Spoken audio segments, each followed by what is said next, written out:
Bueno, buenas tardes a todos, bienvenidos.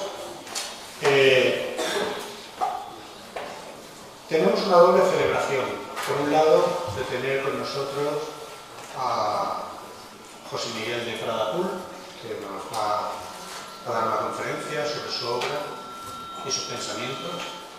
Pero además, la segunda celebración es la conclusión del taller que hemos organizado con José Miguel y también con Antonio Cobo. Se acopla. Han sido 4 días trabajando en la Politécnica número 4 y ha sido una actividad perteneciente al mes cultural de la Politécnica. Por eso nuestro primer agradecimiento es a la Escuela Politécnica por haber organizado, ayudado a financiar este evento.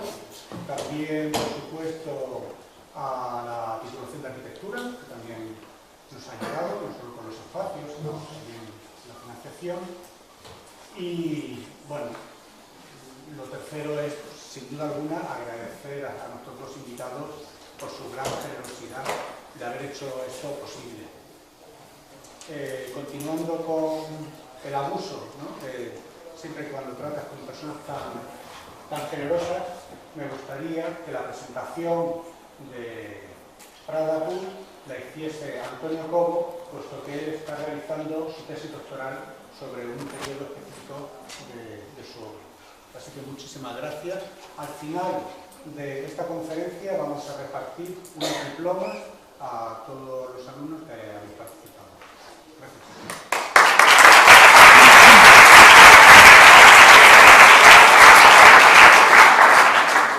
Bueno, yo tampoco no tengo tan buena voz como Javier, pero espero que me escuche bien. En primer lugar, queremos hacer extensivo nuestro agradecimiento también a la Escuela de Arquitectura. También agradecer a Javier, que ha hecho un esfuerzo importante por sacar adelante el taller estos días. Y sobre todo un agradecimiento muy especial a los chicos, a los alumnos que habéis participado en el taller. Bueno, como realmente han sido 4 días, hoy ha sido el punto final, que realmente es la conferencia que nos va a dar José Miguel, pero han sido 3 días realmente de trabajo que terminaron ayer y posiblemente algunas de las personas que estáis aquí no pudisteis visitar las instalaciones de ayer. Entonces, intentando robar el mínimo tiempo posible a la charla que os va a dar José Miguel, sí que quiero pasar algunas imágenes y hacer algún comentario un poco relativo al taller y cuál ha sido el espíritu y cuáles han sido un poco las intenciones del workshop que hemos hecho estos días. El título del taller se llama Pneumatic Serendipity. Bueno, la verdad que sí quería hacer como una pequeña aclaración. Serendipity es una palabra que, bueno, quizás en nuestro ámbito español poca gente conoce, es un neologismo inglés, es una palabra que tanto a José Miguel como a mí nos gusta mucho. Es una palabra pues, que no tiene realmente una traducción literal al castellano, pero ya lo sabéis los alumnos que habéis participado en el taller, pero serendipity se refiere a ese tipo de descubrimientos que se hacen de manera azarosa en el transcurso de una investigación que persigue como objetivo un fin diferente al que realmente se consigue, ¿no? Un ejemplo muy conocido por todos pues podría ser el descubrimiento de la penicilina, ¿no? Que fue una casualidad, ¿no? Y también en una segunda acepción los diccionarios ingleses se refieren a serendipity como la capacidad para reconocer determinados aspectos importantes dentro de una investigación. Un poco para explicarlo mejor, yo me referiría a serendipity como el paso lateral, ¿no? Casi siempre estamos acostumbrados cuando estamos desarrollando un proyecto, cuando estamos haciendo un curso de proyectos, en ir avanzando más rápido o más lento hacia adelante, en una línea recta. Pues serendipity sería como dar un paso lateral, ¿no? Darnos cuenta de de algo que nos interesa y que ese acontecimiento realmente cambie el resto de la investigación. Y ese ha sido un poco el objetivo o la vocación que ha tenido el taller, que es un objetivo que seguramente no estará cumplido todavía hoy, sino que muchos de vosotros, de los que habéis participado, quizás os iba más adelante, ¿no? en una reflexión posterior. Realmente las estructuras neumáticas o digamos casi acontecimiento como un poco lúdico, que tampoco tenía como unos objetivos muy marcados, el objetivo era eso, ¿no? Pasárselo bien y realmente generar en vosotros reflexiones diferentes, ¿no? A un curso normal de proyectos. Tengo algunas imágenes, justamente hoy han entregado los chavales el trabajo, entonces a lo mejor no es una selección muy buena del todo, pero sí algunas imágenes para que veáis un poco cómo ha sido lo que ha ido aconteciendo estos días. Aquí veis, empezamos el primer día con los estudiantes haciendo algunos pequeños prototipos, algunas maquetas. Luego la única condición, digamos, el primer día han trabajado en maquetas y luego al final el objetivo era generar un modelo a escala 1:1. La única condición que tenían todos los equipos era trabajar con el mismo material y con el mismo tipo de unión constructiva, que es esta que veis. Hemos utilizado una página web de apoyo. Y las únicas herramientas que hemos necesitado, aparte del plástico, ha sido esta: rotulador, grapadora y tijeras, ¿no? Ese ha sido el elemento del denominador común a todos los equipos. Bueno, algunas imágenes de los chicos trabajando en el patio y algunos de los modelos a escala 1:1 que han ido construyendo. Aquí lo veis.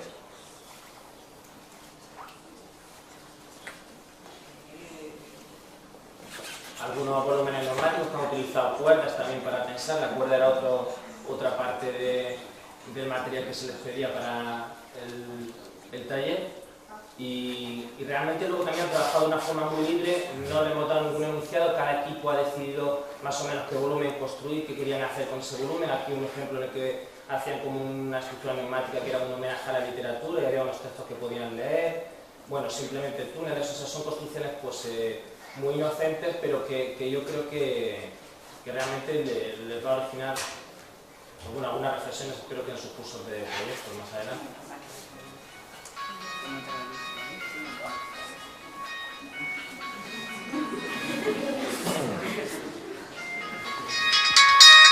No estoy, digo que no estoy. Bueno.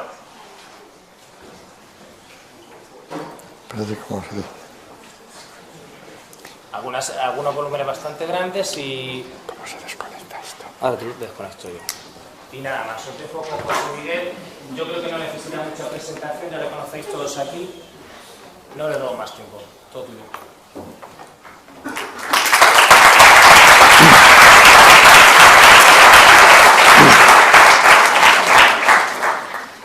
Mi resumen sobre el seminario. Mies dice, menos es más. Y yo le contesto, no se puede hacer más con menos. Que eso es lo que habéis hecho vosotros. Digo, ¿cuánto pesa su edificio, señor Foster? Eso prácticamente nada. Entonces voy a presentaros básicamente una serie de proyectos que son propuestas, porque lo que trato de comunicaros es que nunca hay respuestas inamovibles. Esto se acopla por algún lado, si no me lo quito. No, pero me están grabando por ahí arriba. Y siempre hay que preguntarse sobre lo que son las cosas sin prejuicios. Y entonces voy a pasar una serie de propuestas que yo le llamo que son sobre la casa. Una vivienda. ¿Qué es una casa? ¿Todo el mundo sabe qué es una casa? Pues no. Yo a estas alturas no tengo ni idea. Y lo vamos a ver en esta serie de proyectos, vamos a ir pasando. Esta es una propuesta de proyecto que yo le llamo la casa impenetrable, porque consiste en un jardín, que es esta tapia alta, y aquí tiene una división de una pared entera, y tenemos unas puertas aquí, y aquí una puerta giratoria, y aquí hay un panel que es del tamaño aproximadamente de esta pantalla, incluso más grande, y en donde se ve es un panel de estos que representan las imágenes en 3D, que tú te vas moviendo y entonces ves en el interior, si estás por aquí, miras por la ventana y ves a una persona sentada con un perro tumbado a los pies ante una chimenea, con el fuego crepitando y moviéndose, y dices, pues voy a ver a este señor, y entras por esta puerta giratoria y te encuentras que al entrar has salido, y te vuelves a encontrar exactamente a mano derecha un gran ventanal donde hay un señor con un perro, y dices, pues y resulta que es una casa que no tiene acceso, porque es solamente una imagen. El siguiente, casa de todos. Esto es única y exclusivamente, esto es el anterior era un proyecto de 1970, esto también es de marzo del 80, este es del 87, y entonces es una fachada típica en medio de una llanura, y entonces esta fachada sugiere que esto se prolonga hacia allá y que se prolonga hacia allá, y aquí tiene una puerta, y entonces todo lo que hay a este lado y todo lo que hay a este otro lado es nuestra casa. Nosotros pensamos siempre que nuestra casa es el reducto de ventanas para adentro, pero si uno piensa bien dice, bueno, y entonces, ¿por qué hay derechos de vista? Si mi casa termina donde termina el vidrio, ¿o no? Y entonces yo puedo denunciar a alguien que está haciendo una torre que me quita las vistas. ¿Hasta dónde llega la casa? ¿Cuáles son los límites de la casa? Por eso, nuestra casa es el paisaje. Vamos a pasar a la siguiente. Esto le llamo yo la arquitectura de las puertas. Siempre, eso de que no se puede poner puertas al campo, ya hemos visto en el anterior que podemos poner incluso una línea divisoria entre una parte del campo y otra, que aunque sea única y exclusivamente de tipo mental, lo que suponen es la existencia de fronteras, que en principio piensas, ¿y por qué a partir de esta raya estoy en Francia y ahora estoy en España? Que es una cosa que si lo piensas bien, desde el punto de vista territorial, jurídico tendrá su sentido, desde el punto de vista nuestro, como arquitectos, como urbanistas, no tiene el menor sentido. Dice, mire usted, todas esas barreras son inexistentes porque nosotros, cuando estamos preguntándonos sobre lo que es nuestra casa, ponemos en duda todos los prejuicios que tenemos anteriormente y nos damos cuenta que la casa es otra cosa. ¿Qué es mi casa?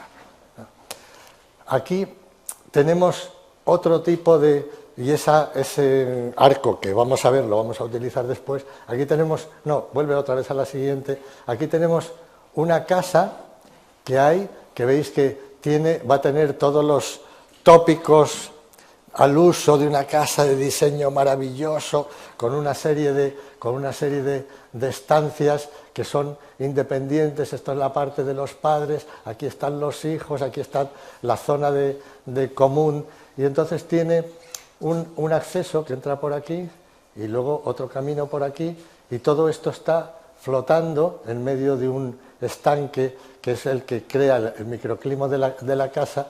Y entonces cuando pasamos esta puerta que está en este sentido, pues resulta que no sabemos cuál de las áreas, incluso hay esta especie de división que es un sitio de estancia, que lo vamos a ver ahora, no sabemos qué demonios está representando esto, porque todo está abierto y pertenece directamente al paisaje. Vamos a seguir pasando, y entonces vemos aquí que tenemos esta puerta que nos lleva teóricamente al interior de la casa, pero cuando pasamos esa puerta nos encontramos con que en principio estamos fuera, estamos en el patio de la casa. Entonces, ¿cuál es el límite de cada una de estas estancias que hay aquí? Incluso tenemos esta división que está separando esta especie de casa que tiene todos los pormenores de una casa, con una serie de ventanales, con una serie de estanques, y parece una casa de diseño de estas purísimo, tipo hormigón de Mies. Vamos a seguir pasando, encontramos, estos son teóricamente dormitorios, pero no tienen una pared, y tiene todas las connotaciones físicas de lo que podría ser una casa, pero ¿es realmente una casa? ¿O podría ser una casa? Vamos a seguir pasando. Vamos a pasar más y entonces vemos que aquí lo mismo, hay una escalera por la que nosotros subimos, salimos por aquí, volvemos a dar la vuelta, vuelve a bajar por otro lado y entonces estamos recorriendo estancias que nunca sabemos si están fuera o están dentro. ¿Cuál es el interior y cuál es el exterior? Que parece que está perfectamente definido. Pues resulta que cuando llegamos a los extremos de lo que es un diseño, que lo que busca son conceptos de las cosas, la mayor parte de esas cosas no tenemos ninguna respuesta. De hecho, si tenemos respuestas, nunca podremos hacer una investigación que añada cosas o que suprima cosas de las que pensamos que son fundamentales. ¿Habéis visto vosotros la película célebre E.T.? Todo el mundo, ¿os acordáis? Mi casa, mi casa. Y tú mirabas a todos lados y se le encendía el dedito y el hombre completamente abandonado y estaba en un sitio que podía ser perfectamente su casa porque lo habían atendido, lo habían cuidado, no sé cuántos. Entonces, ¿qué es una casa? ¿Y por qué tenemos ese empeño en seguir con el tópico de mi casa es mi castillo? Que cuando yo era jovencito era lo que decía, no, yo ahora tengo casa ya estoy a salvo de todo. Dices, oiga, ¿cuál es el problema de ahora? Los desahucios. O sea que usted creía que había comprado una casa porque había dado una hipoteca.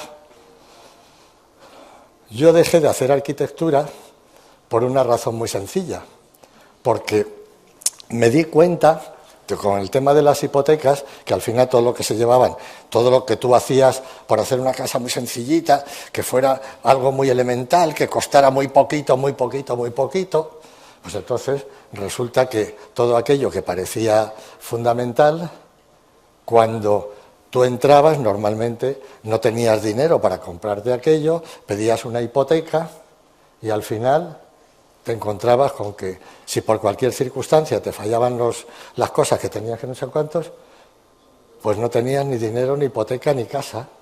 Los desahucios que hay hoy día, que han provocado el hundimiento de toda la economía mundial. Empecé en Estados Unidos y entonces la frase mía era, no estamos haciendo viviendas, estamos haciendo muriendas. Aquí murió mi padre después de no haber terminado de pagar la hipoteca que empezó a pagar hace 30 años. Y entonces la casa había sido su tumba, ¿o no? Bueno, pues seguimos en eso. Y cuando nosotros pensamos cómo atacamos esas soluciones, empezamos a pensar en cosas distintas. Vamos a seguir pasando. Estas son imágenes, ya te digo, muy para utilizar todos los tópicos y todas las cosas importantes de lo que es una vivienda y poner las dudas sobre eso, y esto es lo que yo llamo la arquitectura de las puertas. Dice, no se puede poner puertas al campo. Y entonces, para indicar cuáles son los límites de las cosas, fíjese que hay una especie de muro que va bajando, todo esto es de espejo, todo esto también es de vidrio transparente y esos dinteles están llenos de agua. Y entonces están orientados este-oeste y norte-sur, pero sin embargo los accesos son justo en estas diagonales.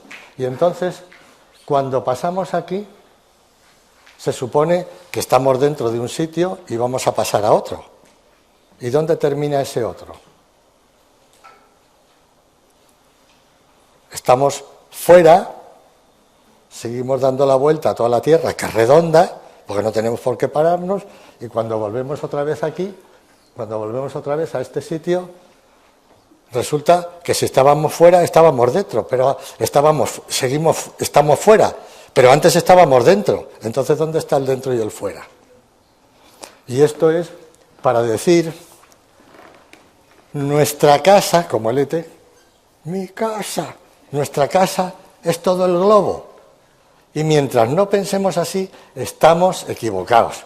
Y entonces, por lo que tenemos que luchar es precisamente por un mundo universal donde las cosas no se miren con prejuicios y a la hora de empezar a hacer una urbanización, no sé cuántos, empezar a pensar con otra mirada distinta. Ahora todo el trabajo de investigación que llevo yo en los últimos 15 años, que no lo voy a presentar aquí porque todavía está sin terminar y tardará en terminarse, es porque una vivienda cueste 3.000 euros. ¿Qué pasaría si costara 3.000 euros? Todo el mundo tiene 2 coches y el 90% de la gente no tiene una vivienda. Pero ese es problema nuestro. Digo, no es de otros, que otros piensen. No, yo aquí lo que quiero hacer es promociones, como dicen, que me encarguen un montón de urbanizaciones y ganar una pasta gansa. ¿Y el resto de la gente qué? Vamos a seguir pasando. Y entonces que es el tema que digo yo de la arquitectura de las puertas, es indicando todo eso, que cuando uno sigue andando, porque los límites son unos límites puramente jurídicos, no físicos, el planeta es un planeta redondo, y dice, y no tiene fin, y todo lo que pertenece al planeta nos pertenece a nosotros, porque yo digo, por ejemplo, ¿qué pasaría jurídicamente si nosotros nos ponemos a un lado de la frontera? Imaginemos que tenemos la frontera entre 2 países, Francia y España, y ponía la época de los romanos, al otro lado estaban los tartesos y los no sé cuántos, y entonces los arqueros romanos se ponían, un día que había muchísimo viento, y lanzaban todas las flechas en vertical.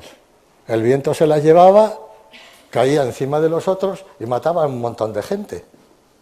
¿Quién era el responsable? Pero eso es lo que pasa con la polución. ¿Sí o no? Lanzamos toda la mierda al aire, bueno, el aire, y resulta que eso da la vuelta a la Tierra y vuelve otra vez aquí. Y estamos, todos los problemas de polución, básicamente es eso. Y entonces, cuando pensamos en estructura pequeña, a límites solamente muy personales, pues resulta que nos estamos equivocando, porque lo que una persona es y lo que recibe, cuando uno está incluso emitiendo oxígeno o emitiendo dióxido de carbono, está llegándole a todo el mundo, más o menos diluido, pero al final pues vuelve a pasar lo mismo. Entonces todos estos son como proyectos y propuestas que lo que ponen precisamente en solfa son muchas de las cosas que se han hecho habitualmente, y esto es una serie de viviendas que están en una grieta. Esto es de 1990, pues en una de los valles que hay cerca de Madrid, es un sitio precioso que tiene una carretera aquí, y yo pensaba, hombre, qué bonito sería hacer una vivienda aérea, y entonces parte de las estancias íntimas están por aquí o por aquí, y entonces una vivienda se compone de una serie de elementos que luego aquí a lo mejor están los hijos, tienes un pequeño ascensorcito, subes por aquí, y cuando sales aquí te ves en un paisaje verdaderamente impresionante, colgado entre el cielo y en la tierra, y viendo una garganta preciosa con un arroyo que pasa por debajo, y piensas, bueno, estoy colgado entre el cielo y la tierra. Por eso tengo muchas de estas propuestas aéreas. Otra que se llama, vamos a seguir pasando, que se llama, es la Casa de la Cascada, que es una de las más célebres, de las que conocemos, que son emblema de lo que es la arquitectura, que yo siempre comento. Qué curioso que los emblemas de todos los arquitectos son la Casa de la Cascada de Wright, la Villa Savoya de Le Corbusier, la otra no me acuerdo cómo se llama y tal. Dice, la Mies de Farnsworth, no han sido habitadas nunca. Y la Villa Savoya estuvo habitada 1 año y los habitantes la abandonaron. Y digo, chico, y tenemos un emblema de las viviendas que justo no se han habitado. Digo, es que hay algo ahí que a mí, en mi mente, por eso soy un tío muy raro, pues no lo entiendo. Digo, o sea que nosotros lo que tenemos que hacer son esculturas puramente para ver. Porque si nosotros hacemos, pasa al anterior, la Casa de la Cascada, aquí la abandonaron precisamente los habitantes, porque desde fuera, fíjese que todas las fotografías están vistas desde fuera. Pero dentro, que yo he estado, cuando estaba reparándose uno de estos voladizos y demás, he estado viendo la casa porque se había agrietado esos voladizos que luego han incorporado precisamente estos bordes, reforzando como si fuera una viga cajón entera, y se había empezado a agrietar. Pero aquí en la casa la cascada no se ve, pero por la noche se oye, y como tiene estos voladizos, retumba y hace una especie de tambor tremendo. Y yo digo, yo efectivamente, si hubiera sido dueño de la casa, primero, la cascada no la veo, lo primero de todo. Y segundo, el ruido es ensordecedor y yo me pongo unos tapones así o no puedo dormir. Y entonces, pues los habitantes la abandonaron. Y entonces, ¿cómo haría yo una casa de la cascada o una contracasa de la cascada? Esto es una zona de Vietnam preciosa que tiene aquí abajo. Esto es una garganta también tremenda, y entonces dice lo que sería la casa de la cascada, por aquí, por una de estas zonas, viene un arroyo, y entonces vamos a coger toda el agua, todo esto es de vidrio, como no hay habitantes a 200 kilómetros a la redonda, pues entonces, aunque todo eso sea de vidrio, estamos ahí en medio, y entonces lo que vamos a hacer es coger el agua por aquí arriba, vamos a pasar la siguiente, y entonces vamos a ir tirando el agua por aquí delante y nos damos cuenta de que disfrutamos enormemente de la cascada, podemos verla desde aquí arriba, desde este borde, y aquí la vemos, pero sin embargo todo el ruido, como es una pendiente y además está llena de maleza y demás, ni suena siquiera. Y entonces estamos ahí colgados entre el cielo y la tierra, tenemos una cascada, la que vemos caer por delante, y sin embargo no tenemos ninguno de los problemas que esto genera. Esto es Casa Inexistente, es otro proyecto. También esto estaba hecho para las marismas estas de Huelva, que son una zona de marismas preciosas, y luego pensé que el ponerla en otro sitio que es todavía mucho más impresionante, que es la bahía de Cintra. La bahía de Cintra es un sitio que hay en África, en la parte de lo que era el antiguo Sahara español y demás, y entonces está entre el Sahara español y el Sahara francés, y entonces es una bahía que, parecido a lo del castillo este célebre que hay en Francia, que cuando sube la marea se queda independiente y cuando baja, el mar está a 3 kilómetros de distancia y la horizontalidad es tan grande que cuando sube la marea, sube 3 kilómetros, esto se queda completamente aislado, rodeado de agua, pero entonces el agua del mar luego queda retenida aquí y toda la casa es una especie de muralla que se abre ahí en medio, pero cuando tú te paseas por aquí no ves nada más que un muro que ondula, que está en medio del agua, que es muy bonito, pero no sabes que esa casa existe, porque dentro, vamos a seguir pasando, dentro no se ve aquí, no se ve. Entonces, todo esto son estancias y todo esto también es agua que hay aquí por en medio, y entonces lo que uno puede hacer cuando uno va de un sitio a otro, hay unos pequeños, tiene poca profundidad, hay unos pequeños actuadores y un trames, de modo que tú haces pues como cuando Jesús anduvo por encima de las aguas, y que le decía, y Pedro intentó imitarlo y le dice, hombre, por las piedras. Entonces, resulta que tú vas andando, pum, pum, pum, van saliendo porque va detectando precisamente un localizador de estos visual, y entonces tú vas andando por encima del agua y te paseas por allá, disfrutas del agua, pero sin embargo pues no te mojas. Y entonces todo ese patio que queda ahí en medio, aquí vamos a verlo un poco por dentro, entonces cuando nosotros recorremos esto por todos los lados, lo único que vemos es agua, y entonces el patio también es agua. Aquí esto es un jardín que tiene un árbol, pero entonces en los renderes de aquella época, porque esto es del año de María Castaña, pues entonces poner un árbol ahí era muy complicado, y como todo esto me lo he hecho yo a pedal. Sí, digo a pedal porque es que era una especie de programa que como no le dieras a los pedales aquello no funcionaba ni a tiros. y entonces sacar cosas de esas era difícil, y entonces todo esto es una biblioteca que tiene 2 alturas, con un árbol aquí grande, de modo que uno está leyendo en la biblioteca o trabajando en la biblioteca, pero con toda esta agua aquí delante, que tiene pequeños surtidores y que climatiza todo este ambiente. Incluso cuando hay un poco de brisa no se lleva precisamente toda esta climatización, y estos son todo estancias transparentes que dan a la zona central. Y luego es una lástima que en la planta no se vea, porque todo el servicio, como es una casa enorme, tiene muchísimo servicio, pero cada uno de estos muros y todos esos tienen una doble anchura, y entonces todo el servicio funciona entre esos 2 muros, y tú dices, que me traigan champán. Y entonces no pasa ningún mayordomo ni nada, y de repente una puertecita sale un mayordomo con el champán. Y entonces al servicio funciona alrededor de todo eso, y no lo ves, es completamente invisible, y tienes el mejor servicio del mundo, ¿eh? Bueno, eso por no pensar en que tiene que ir por los pasillos. Dice, pero los pasillos los puedo poner donde quiera, pero siempre no, el pasillo tiene que estar en medio de la casa. Como decía De la Sota frente a... no me acuerdo quién era, alguno de estos, Correa, me parece, o alguno de los catalanes, a Gutiérrez Soto. Dice, pues yo he logrado que los pasillos sean lo más pequeños posibles. Y decía De la Sota, es que lo mejor es que no tenga pasillos. Y entonces, pues aprovechas todo lo que es la casa.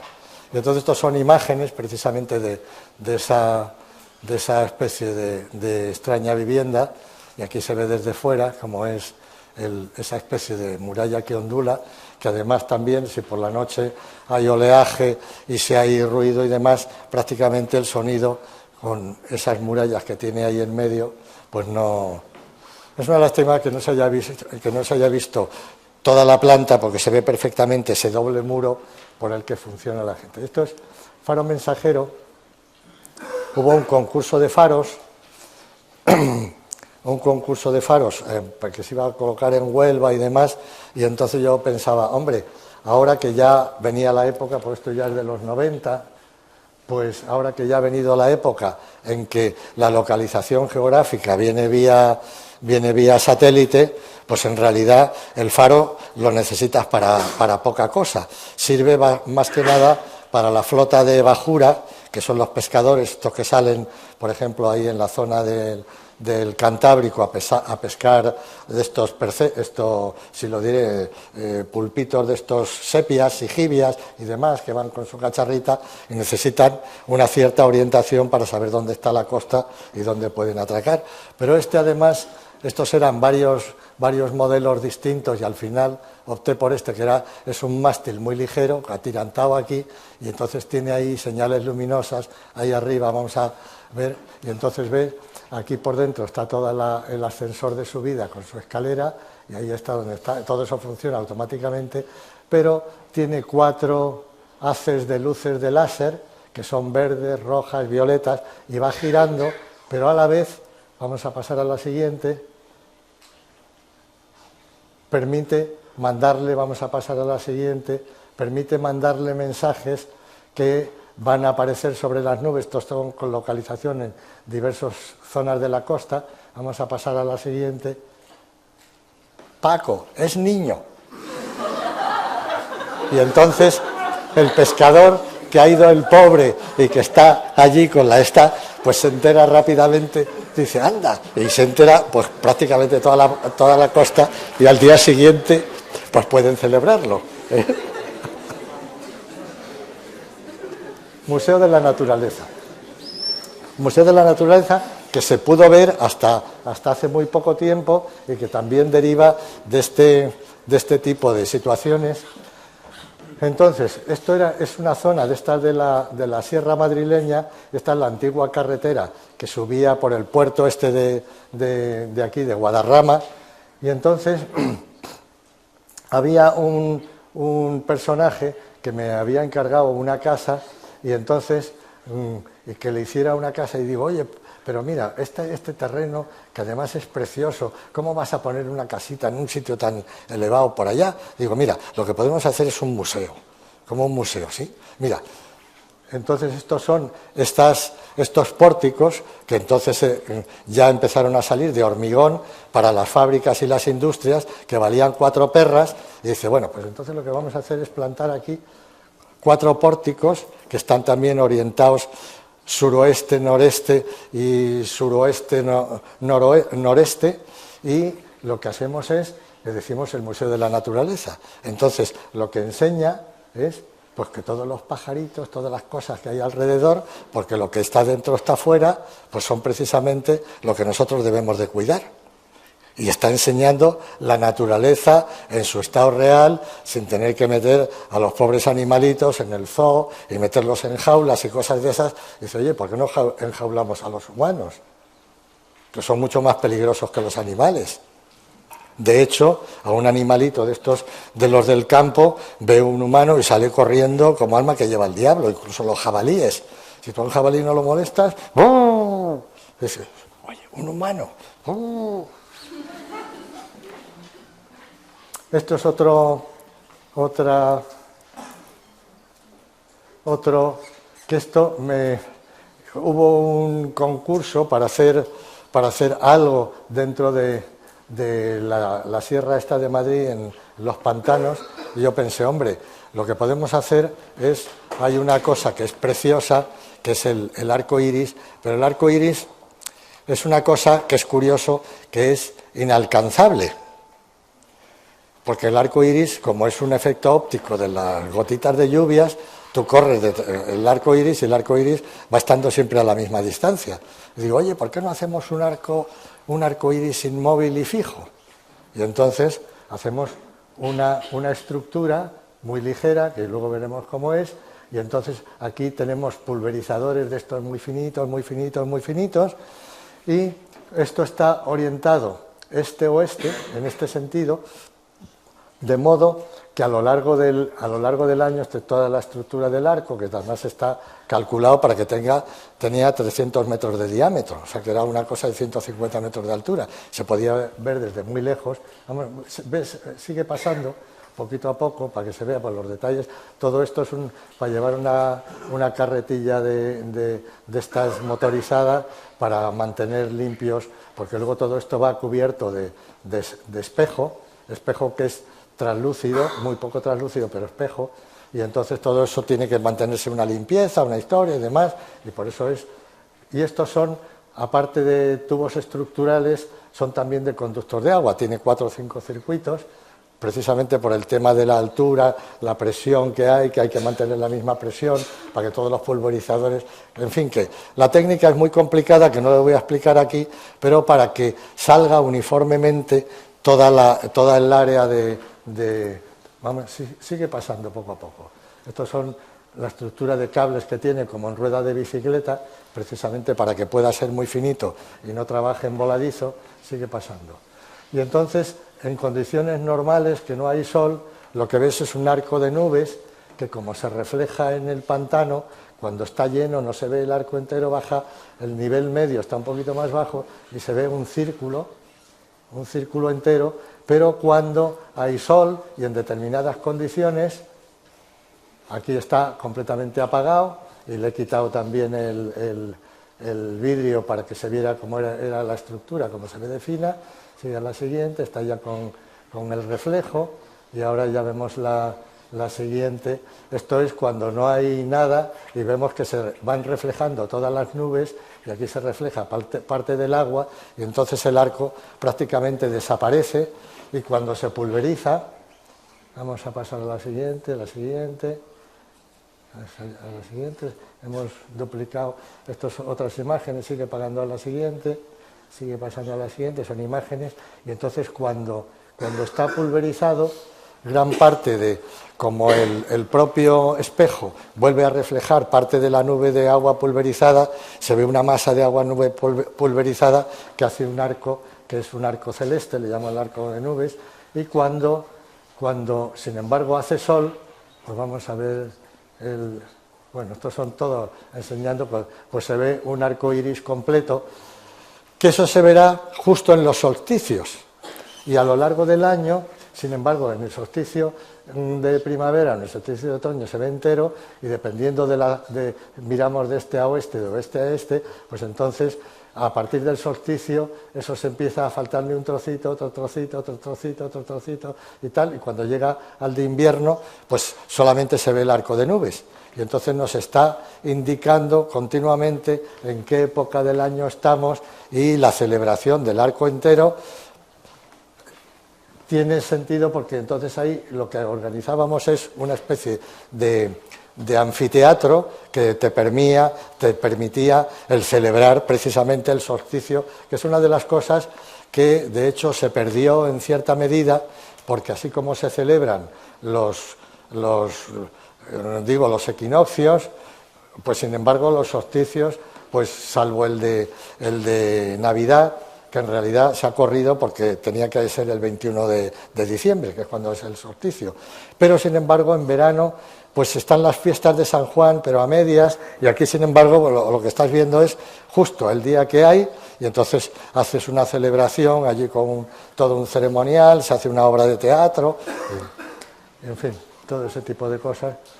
Y esto es una propuesta de estas cosas que yo pienso, digo, hombre, toda esta emoción que tiene el fútbol, y todo, tanto aquí en España como esto estaba hecho para Australia, que son el fútbol americano, y que son unos estadios de estos inmensos, no son tan pequeños como los de fútbol, y entonces cuando hay un partido de béisbol en Sydney, pues no lo hay en Melbourne, pero cuando hay en Melbourne pasa lo mismo que aquí. Cuando está el Atlético de Madrid, no estaba el Real Madrid. Y dice, ¿y por qué no comparten una cubierta los dos, en vez de hacer que vale un disparate? Y entonces es una cubierta hinchable, fíjense que en este caso tiene 300 metros por 200 metros por cerca de 18 metros aquí en el... Y entonces es una especie de dirigible plano que tiene sus motorcitos y demás. Pepe, que está el Atleti, mándanos la cubierta. Y entonces la cubierta se despega, aquí va bajando sobre el estadio, va bajando, dale, pasa a la siguiente. Esta es el interior, esta es la estructura, que también es una estructura muy finita de tubos de acero de alta resistencia con cablecitos que van sujetos aquí para darle forma. Aquí está llegando a uno de los de Australia, me parece que es el de Sydney, este es el de Sydney, que es más pequeño.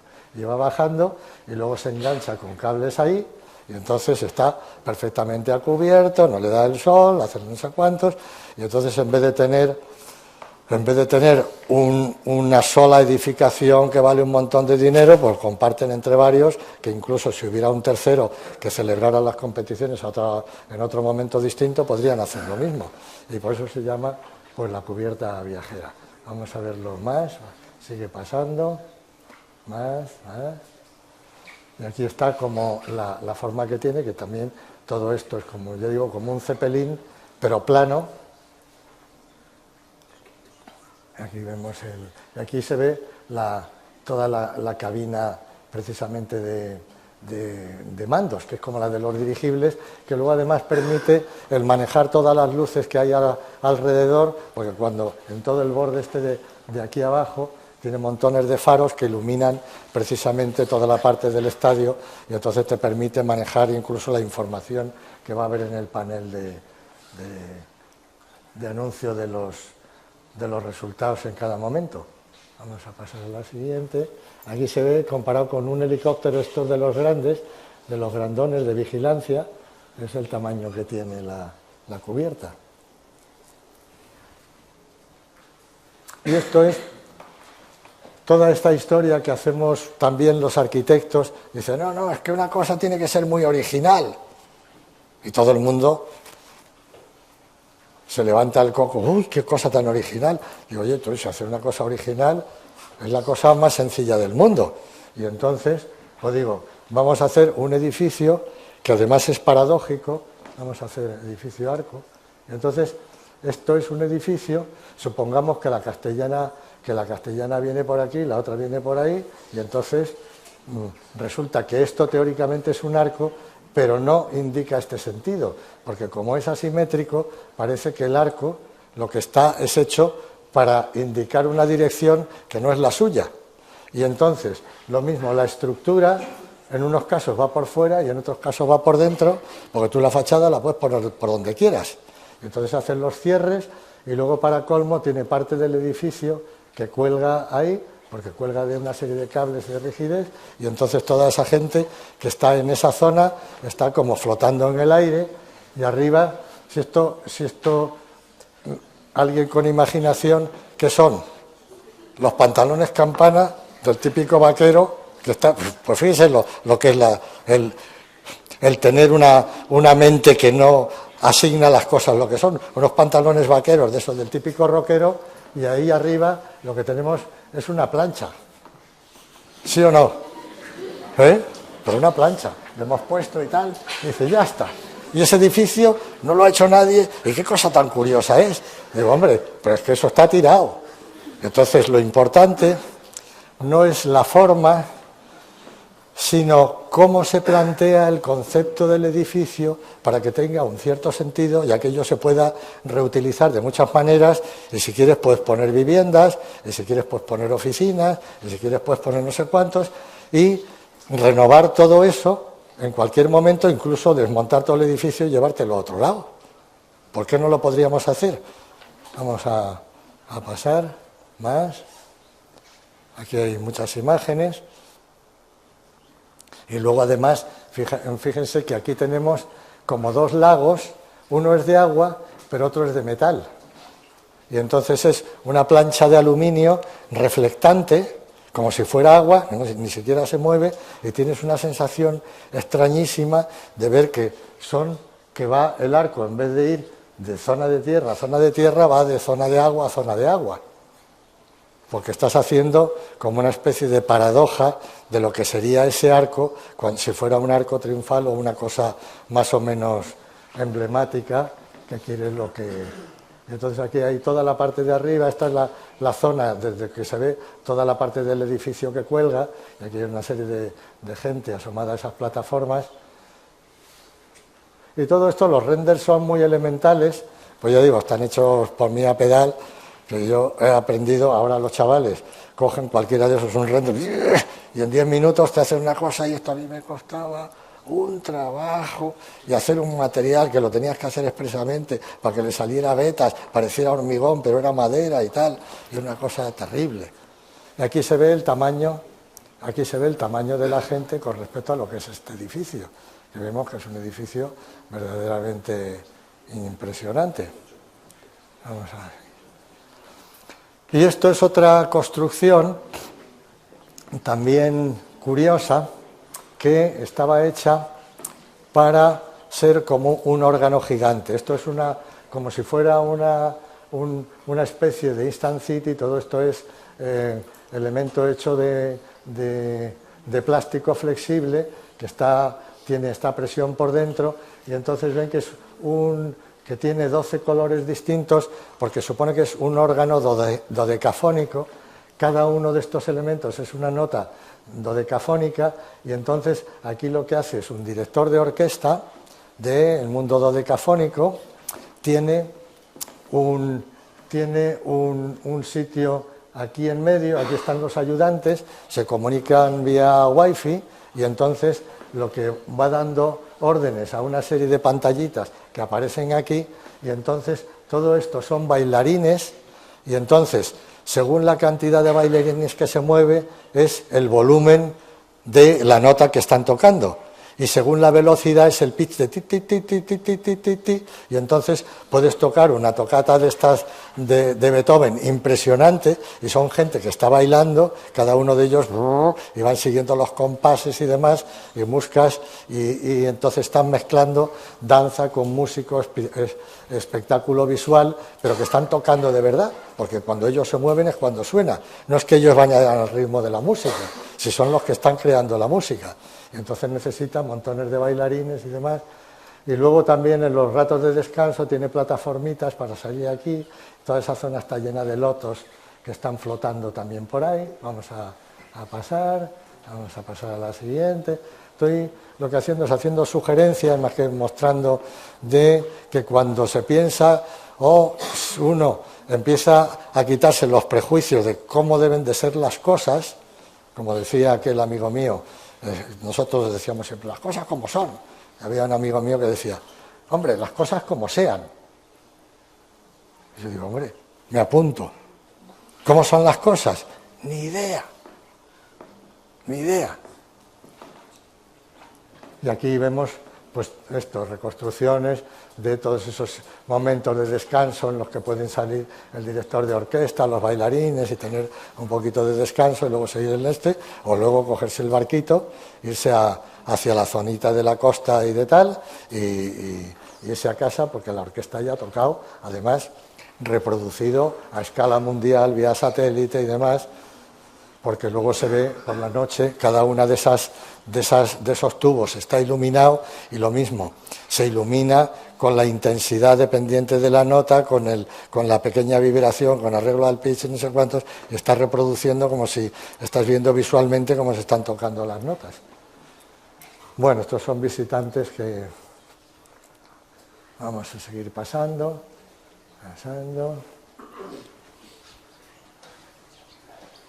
Bueno, y estos son, pues lo mismo, paradojas sobre qué es una casa. Todo el mundo sabe lo que es una casa y yo no. Y esto le llamo la Casa del Cielo, ¿por qué? Esto fue un premio en un concurso de Japón, premio internacional, en un concurso de Japón que se hizo sobre propuestas teóricas sobre lo que debía de ser una vivienda. Y entonces yo propuse la llamada Casa del Cielo, que consiste, esos son dibujitos míos, en los primeros esquemas, esto es espejo, espejo, espejo, espejo, y luego vuelve para bajar, y vamos a pasar a la siguiente. Entonces el esquema es que desde aquí en medio, uno no ve nada más que el cielo arriba, el cielo abajo, esto está más alto que la vista, el esquemita ese de dibujito no lo he traído. Ah, está aquí.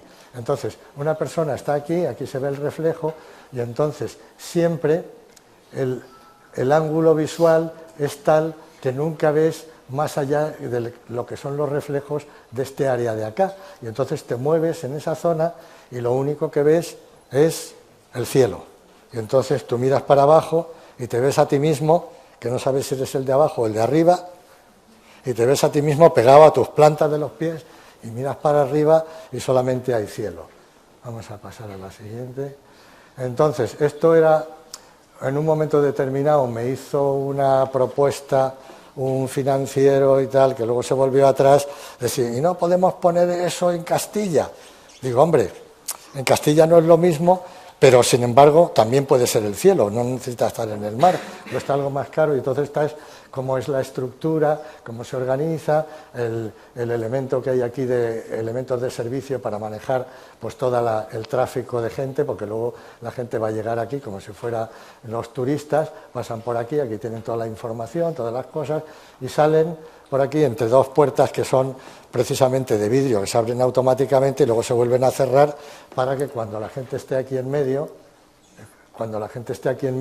solamente se vea el cielo.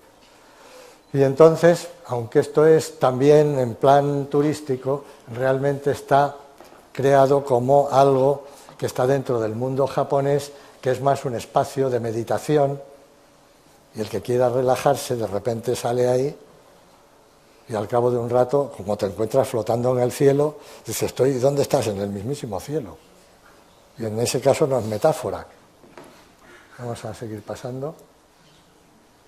Estas son otras imágenes. Aquí lo que he hecho ha sido precisamente para que se viera, porque cuando hice el render no veías absolutamente nada, porque solamente veías esto, estaba muy difuminado con lo de arriba y esto también, y entonces no veías cuál era el plano realmente sobre el que andaba la gente, porque todo esto se confunde, quedaba muy difuminado y entonces he tenido que hacer máscaras de más y reforzar las imágenes, aumentar el contraste, porque si no, cuando yo enseñaba alguna de estas imágenes, aquí no se veía nada, se veía como una zona así bastante parecida a la de arriba por las nubes y demás, y entonces no sabías ni dónde demonios estaban las personas, ni cuál era el edificio o la construcción, que en el fondo era de lo que se trataba.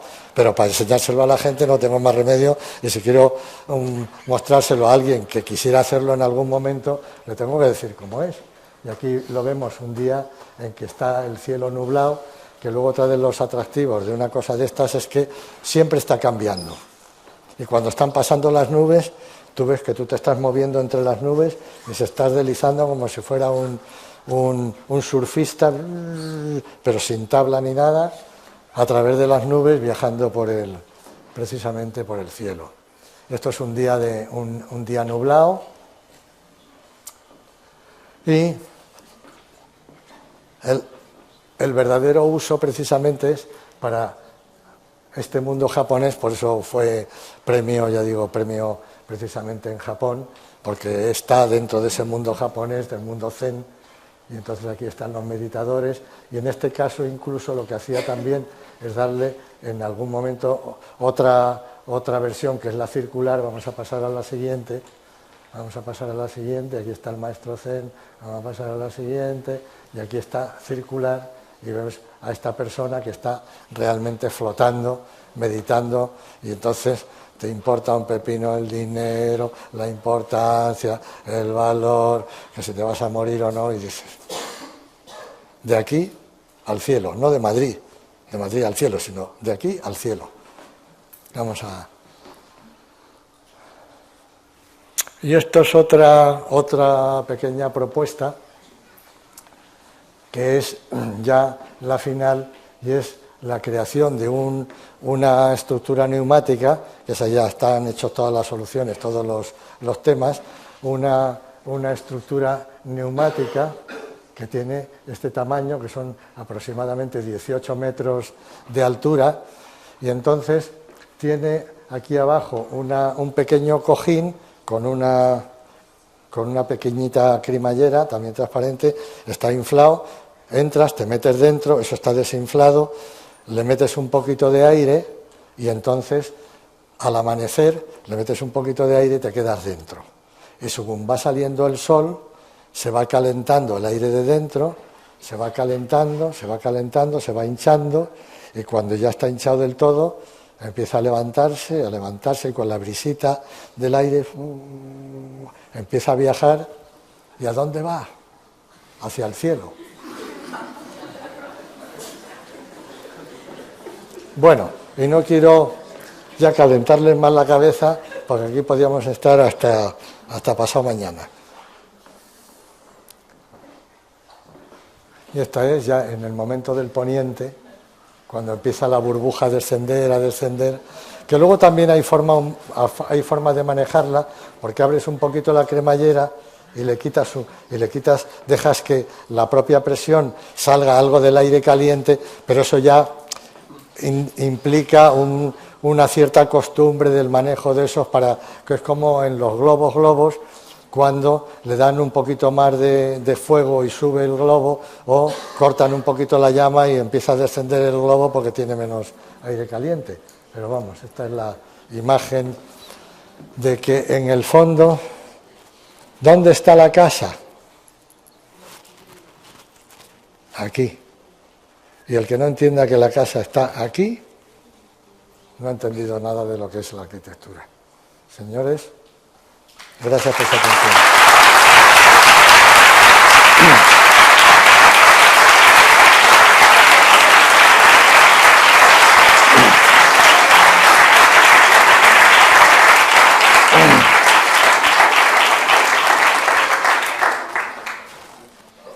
Bueno,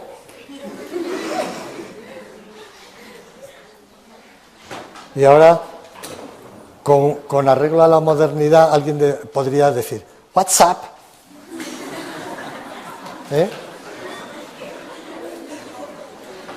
Entonces, un WhatsApp.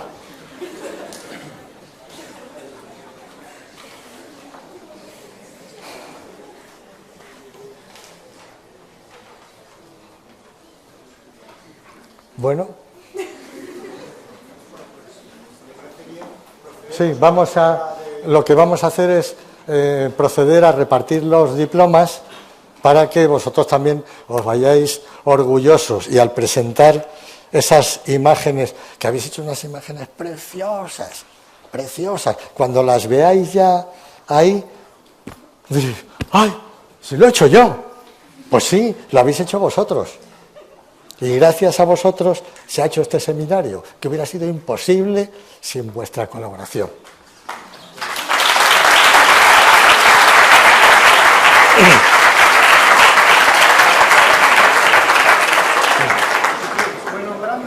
Sí, no, ve nombrando. Viene pasando, tú le entres, Ya, bueno, vale.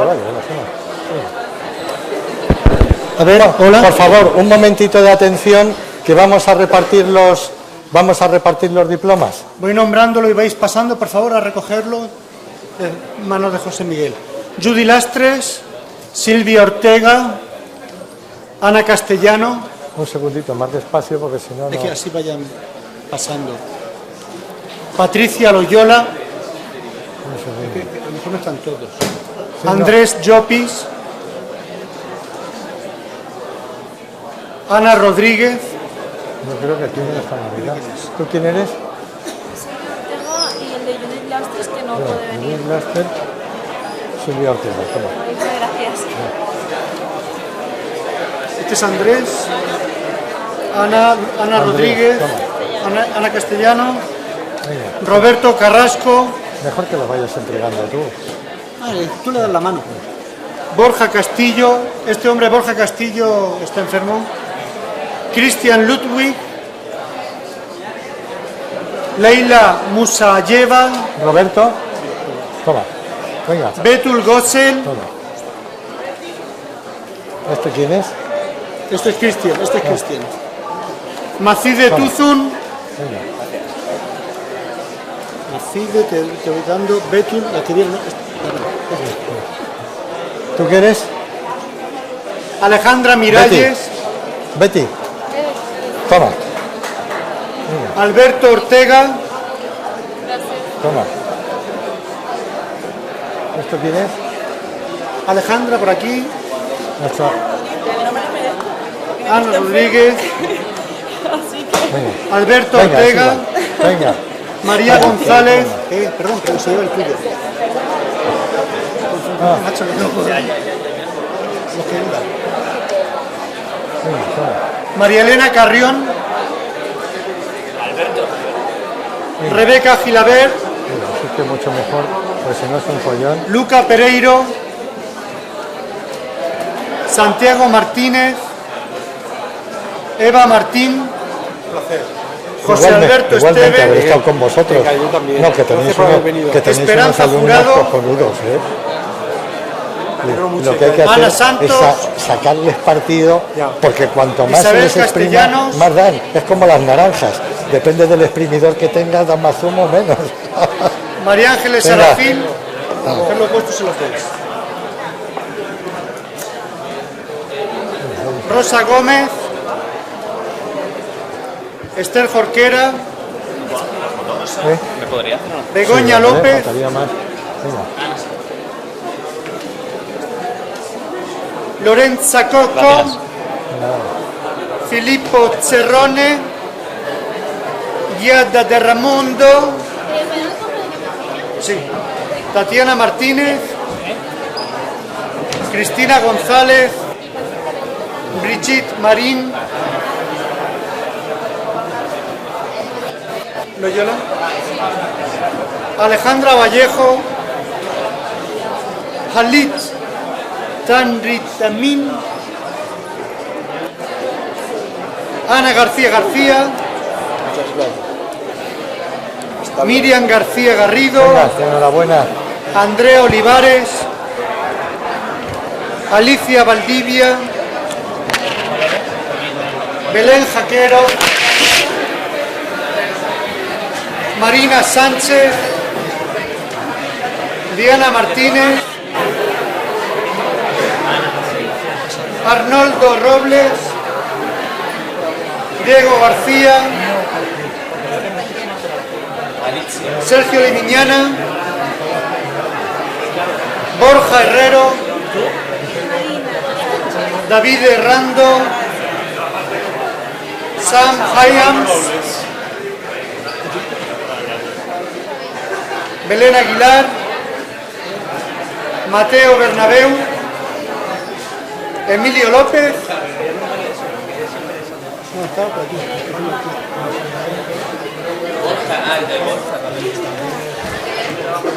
Carlos Valls, Esther Ramón, Egle, mira, cuando aprendes español, y Jorge Arques.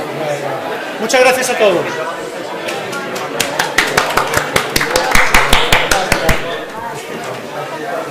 Venga, coged los vuestros.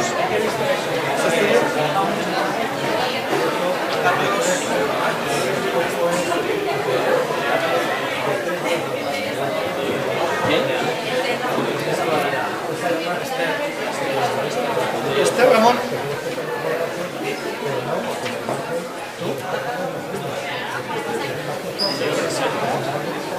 Jorge Ángeles.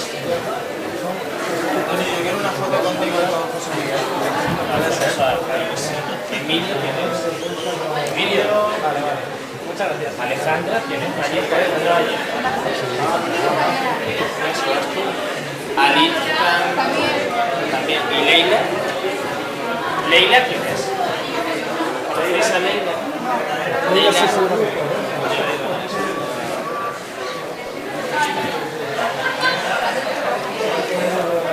Rápido. A ver si ya... ¿Eso lo ven?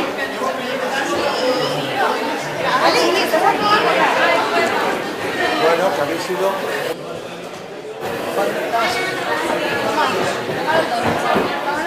No lo ha dicho nadie. Pero vamos, si yo tuviera un grupo de alumnos como vosotros, bueno.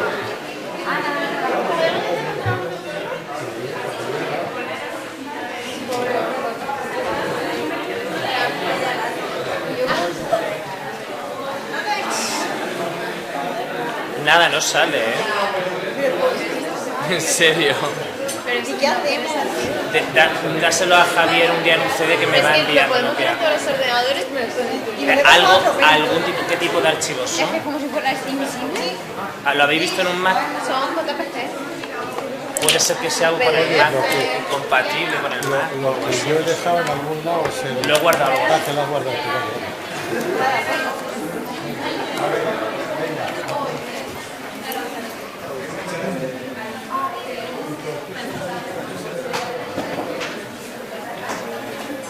Porque la diferencia es más chica, pero la diferencia es solamente de 8.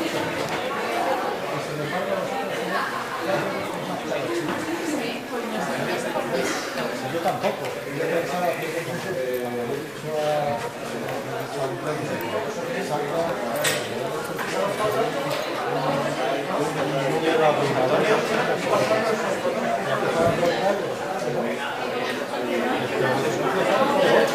Porque se escapan cuando...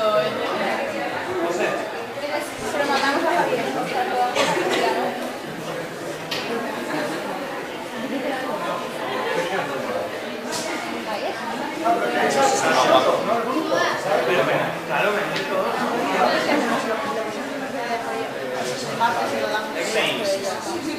O si no, mira, me podéis hacer un plan, pero un trozo y me lo enviéis por correo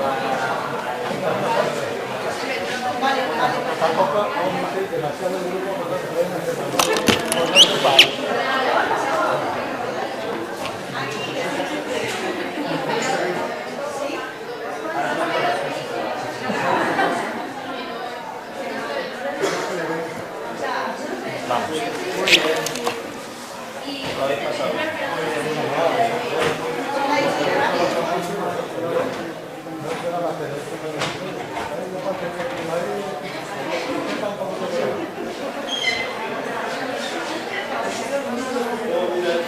¿Más fotos? Muy bien.